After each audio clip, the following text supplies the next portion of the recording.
नमस्कार साथियों, इस वीडियो हम रीट लेवल प्रथम का जो एनवायरमेंटल स्टडीज पर्यावरण अध्ययन वाला सेक्शन है वो कंप्लीट विद ऑथेंटिकेट आंसर के साथ सॉल्व करने वाले हैं। तो वीडियो में हमारे साथ लास्ट तक बने रहिए। तो यहाँ बिना टाइम वेस्ट किए वीडियो को शुरू करते हैं। 121वां क्वेश्चन, विश्व में कांगसू की तरफ से माउंट एवरेस्ट पर सफलतापूर्वक चढ़ने वाली प्रथम महिला कौन थी? तो यहाँ बी ऑप्शन संतोष यादव इसका सही आंसर है। अगला प्रश्न, अंतर्राष्ट्रीय जैव विविधता दिवस कब मनाया जाता है? तो यह 22 मई को मनाया जाता है। यह प्रश्न हाल ही के VMUPTT में पूछा गया था, तो सी ऑप्शन इसका सही आंसर है। अगला प्रश्न, 123वां, भारत में रेडियो प्रसारण की शुरुआत किस वर्ष में हुई? तो यहाँ 1927, बी ऑप्शन इसका सही आंसर रहेगा। अगला प्रश्न, विटामिन ए की कमी से कौन सा रोग होता है? तो विटामिन ए की कमी से रंतोदी रोग, बी ऑप्शन इसका सही आंसर रहेगा। अगला प्रश्न, सौर परिवार का सबसे बड़ा ग्रह कौन सा है? तो एकदम सिंपल है, पहला ऑप्शन बृहस्पति इसका सही आंसर रहेगा।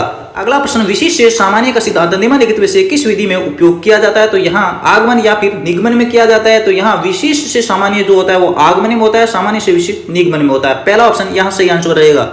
अगला प्रश्न, रानीखेत रोग किससे संबंधित है? तो रानीखेत जो रोग है वो मुर्गियों में होता है, सी ऑप्शन इसका सही आंसर रहेगा। अगला प्रश्न, पर्यावरण के जैविक घटक है, तो पर्यावरण का कौन सा घटक जैविक है जिसमें जीव होता है? तो यहाँ पहला ऑप्शन पौधे इसका सही आंसर रहेगा। अगला प्रश्न, वनोन्मूलन का दुष्परिणाम, यानी वनों का अगर उन्मूलन कर दिया जाए, उनकी कटाई कर दी जाए तो ऐसे दुष्परिणाम निकल सकते हैं। तो यहाँ पर मृदा अपरदन में वृद्धि होगी, पहला ऑप्शन इसका सही आंसर रहेगा।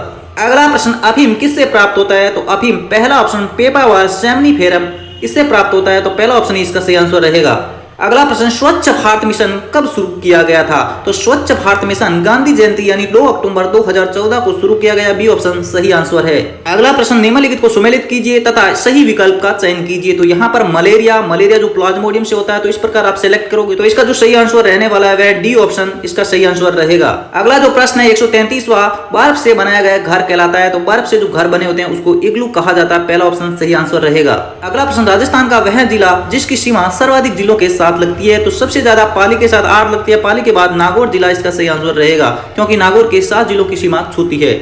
अगला प्रश्न, कपड़ों का समूह बिना सिले पहना जाता है, तो यहाँ डी ऑप्शन धोती, साड़ी और पगड़ी बिना सिले पहनी जाती है, डी ऑप्शन सही आंसर है। अगला प्रश्न, ग्रेगर जॉन मेंडल ने शोध का कार्य किया था, तो ये एकदम इजी सा प्रश्न है, कक्षा 6-7 की जो साइंस की बुक्स होती है उसमें आता है। तो यहाँ सी ऑप्शन उद्यान मटर पर किया था। अगला प्रश्न, प्रथम भारतीय अंतरिक्ष यात्री कौन था? तो भारत का जो प्रथम अंतरिक्ष यात्री था वह राकेश शर्मा, सी ऑप्शन इसका सही आंसर है।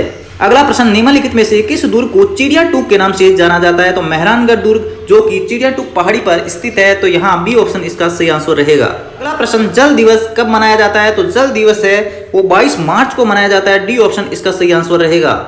अगला प्रश्न, निम्न में से कौन सा एंजाइम लार में उपस्थित होता है? तो लार में जो एंजाइम उपस्थित होता है उसे टाइलिन कहा जाता है, डी ऑप्शन इसका सही आंसर है। नीचे दिए गए यातायात संकेत इंगित करता है, तो यहाँ पर जो यातायात संकेत दिया गया है यह रेलवे क्रॉसिंग को इंगित करता है, सी ऑप्शन इसका सही आंसर रहेगा। अगला जो प्रश्न है, राजस्थान के किस लोक देवताओं को ऊंटों का देवता के नाम से संबोधित किया जाता है? तो ऊंटों के जो देवता है वो पाबूजी महाराज को माना जाता है, तो सी ऑप्शन सही आंसर रहेगा। अगला प्रश्न, भारत में वन्य जीव संरक्षण अधिनियम किस वर्ष लागू हुआ? तो यह 1972 में लागू हुआ था। अगला प्रश्न, जो प्रजातियों की रेड बुक प्रकाशित करता है वह संगठन है? तो IUCN, सी ऑप्शन सही आंसर।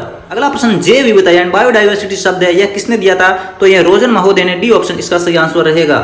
अगला प्रश्न, निम्नलिखित में से उस त्योहार को चुनिए जो श्रावण की पूर्णिमा को मनाया जाता है? तो रक्षाबंधन मनाया जाता है, ऑब्वियसली बात है श्रावण की पूर्णिमा को, डी ऑप्शन सही आंसर रहेगा। अगला प्रश्न, सीताबाड़ी का मेला जिसे सहरिया जनजाति का कुंभ कहा जाता है, ऑब्वियसली बात है कि केलवाड़ा 12 जिले में आयोजित किया जाता है, सी ऑप्शन इसका सही आंसर रहेगा। अगला प्रश्न, राजस्थान का राज्य वृक्ष, ऑब्वियसली बात है सबको पता है कि राजस्थान का राज्य वृक्ष खेजड़ी है, तो ए ऑप्शन इसका सही आंसर रहेगा।